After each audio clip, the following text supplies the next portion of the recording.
প্রিয় চিকিৎসকবৃন্দ, আসসালামু আলাইকুম। আমরা একটা ভিডিও করব এখন, সেটা হলো how to measure CRL.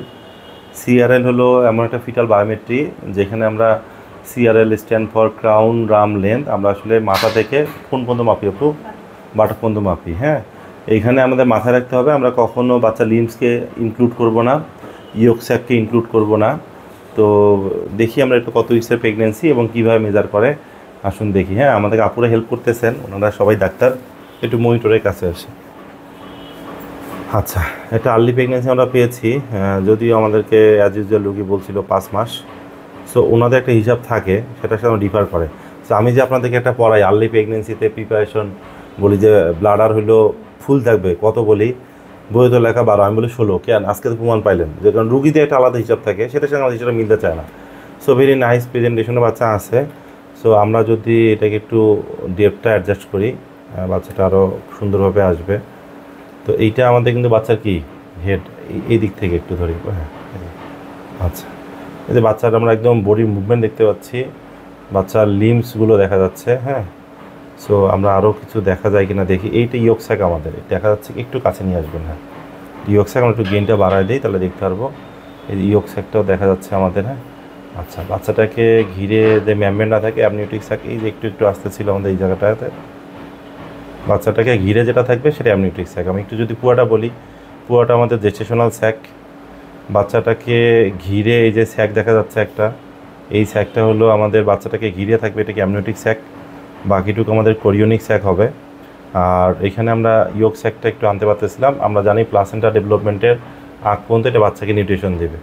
So আমরা একটা বাচ্চা নিউট্রাল পজিশনের জন্য ওয়েট করব। বাচ্চাটা অনেক বেশি ফ্লেক্স বা এক্সটেন্ড করবে না, এমন সময় আমরা বাচ্চাটাকে নেওয়ার চেষ্টা করব। আচ্ছা, ও খুবই অ্যাক্টিভ। থাকবো নাকে বদ্ধ করে, থাকবো নাকে বদ্ধ করে দেখবে এবার জগৎটাকে। ও আসলে বের হয়ে আসতে যাচ্ছে মনে হচ্ছে। সো আমরা পেয়ে গেছি যে আমরা একটু সিআরএল সিলেক্ট করলাম, করে আমরা এই যে মাথা থেকে বাচ্চার কোন পর্যন্ত যাবো? বাটক পর্যন্ত। হ্যাঁ, সো বাচ্চার লিম্স কিন্তু উপরে আছে, এটা কিন্তু মাথা থেকে পা পর্যন্ত না। এইটা আমাদের একটা ব্যাপার। আমাদের কত চলে আসলো? 11 উইকস 3 ডেজ। আপনি রিল্যাক্সে এখান থেকে ধরেন, কষ্ট হলে এদিক থেকে ধরেন। আচ্ছা, আমরা আরেকবার একটু দেখার চেষ্টা করি। This is bladder. হ্যাঁ, দিস ইজ ব্লাডার। আচ্ছা, এই যে দেখেন আমাদের এই যে অ্যামনিওটিক স্যাকটের একটু একটু মেমব্রেনটা আমাদের আসতেছে, আমরা গেইন বাড়াই দিলে আরও আসবে। এই যে দিস ইজ অ্যামনিওটিক স্যাকের মেমব্রেন। হ্যাঁ, পুরাটা কি জেস্টেশনাল স্যাক। এই যে বাচ্চাটাকে ঘিরে অ্যামনিওটিক স্যাক তৈরি হচ্ছে, 7 উইক্সের পর থেকে তৈরি হওয়া শুরু হয়। বাচ্চাটা হার্টবিট আছে, যখন হার্টবিট আসে তখন আপনারা ডায়াগনোসিস করবেন live pregnancy, early live pregnancy. আর হার্টবিট যখন আসবে না তখন আপনারা জাস্ট আর্লি প্রেগনেন্সি ডায়াগনোসিস করবেন। So this is with active movement foetus. এই আর আমরা যদি বলি সার্ভিক্স, দিস ইজ ব্লাডার। আমরা সোজা ব্লাডার নিচে যেটা থাকবে সলিড, সেটাই আমাদের সার্ভিক্স। হ্যাঁ, এই তাহলে সিআরএল আমরা মেজার করলাম। বাচ্চা যদি অনেক বেশি মুভ করে, অনেক বেশি এক্সটেন্ড হয়, তখন আসলে মেজার করলে মেজারমেন্টে ভালো আসবে না। আমরা আরও একবার মেজার করি।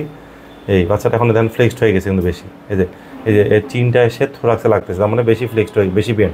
তাহলে এখন আমরা নিব না, আমরা একটু ওয়েট করবো, বাচ্চাটা একটু রিল্যাক্স হবে, তখন আমরা আবার মেজার করবো। আবার বাচ্চাটা মুভমেন্ট বেশি এক্সটেন্ড হতে পারে, এই যে এক্সটেন্ড হওয়ার চেষ্টা করতেছে, এখন কিন্তু নিউট্রাল পজিশন। এটাই হলো neutral position, not so flex, not so extended থাকবে বাচ্চা। এই যে এখন বাচ্চা এক্সটেন্ড হচ্ছে, তখন কিন্তু কী হবে? বেড়ে যাবে। আবার যখন ফ্লেক্সড হবে তখন মাপটা কম হয়ে আসবে। সো এই জিনিসগুলো আমরা খেয়াল রাখবো। আমার মনে হয় ইটস ইজি অ্যান্ড সিম্পল। হ্যাঁ, বাচ্চার যে আঙুলগুলো দেখা যাচ্ছে, আমরা চাইলে এখানে যে বিপিডি মেজার করতে পারি। বাচ্চা মাথা অলরেডি চলে আসছে, বোনস এখন ডেভেলপ হচ্ছে। চাইলে এই যে বাচ্চার থোরাক্স, হার্ট আমরা দেখতে পাচ্ছিলাম যে বিট করতেছে। দেন আমরা এসিতেও যাইতে পারবো। দেন আমরা এফএলের কী অবস্থা, এই বাচ্চার এফএল একটু দেখি, বাচ্চার এফএল আছে কি না। এই যে বাচ্চার ছোট্ট পিচ্ছি এফএল। তো এইগুলো দরকার নাই। আমরা 13 উইকস 6 ডেজ পর্যন্ত আমাদের সিআরএল আমরা মেজার করতে পারবো। আর সিআরএলের একটা বেস্ট দিক আছে, সেটা আমি বলবো। এই যে আমাদের বেস্ট একটা ছবি আসতেছে, দেখেন বাচ্চা অ্যাক্টিভ মুভমেন্ট। হ্যাঁ, যখন ও এক্সটেন্ড করে তখনও নিব না, যখন অনেক ফ্লেক্সড করে তখন নিব। This is the neutral position. Last time আমি বলতেছি, সিআরএল আমরা সিলেক্ট করলাম, তারপর আমরা গেলাম একদম বাটক পর্যন্ত। হ্যাঁ, মাথা থেকে বাটক পর্যন্ত মাপবো। একটু আপু পিছিয়ে যান, কথা বলি। আচ্ছা, আপনারাই বলবেন নাকি? আমার ক্যামেরাটা দেন, আপনারা বলেন। আচ্ছা, ঠিক আছে। সিআরএলের সবচেয়ে ইম্পর্টেন্ট বিষয় কি বলেন? সিআরএল আমাদেরকে বেস্ট কি দিবে? বেস্ট কি মেজারমেন্ট? কত উইকস, মানে জেস্টেশনাল এজ, মানে এক্সপেক্টেড ডেট অফ ডেলিভারি যে আমরা চিন্তা করি, আমাদের পুরা প্রেগনেন্সিতে বেস্ট ইডিডি দিবে সিআরএল। সো কোনো প্রেগনেন্সি যদি আমাদের সিআরএল মাপা থাকে, আমরা শেষের দিকে চেষ্টা করবো ওই ডেটটার সাথে মিল করার একটু চেষ্টা করবো, হ্যাঁ ওইটাকে সবচেয়ে গুরুত্ব দিব। এই আর এটা মেজার করতে পারবো আমরা 13 সপ্তাহ 6 দিন পর্যন্ত।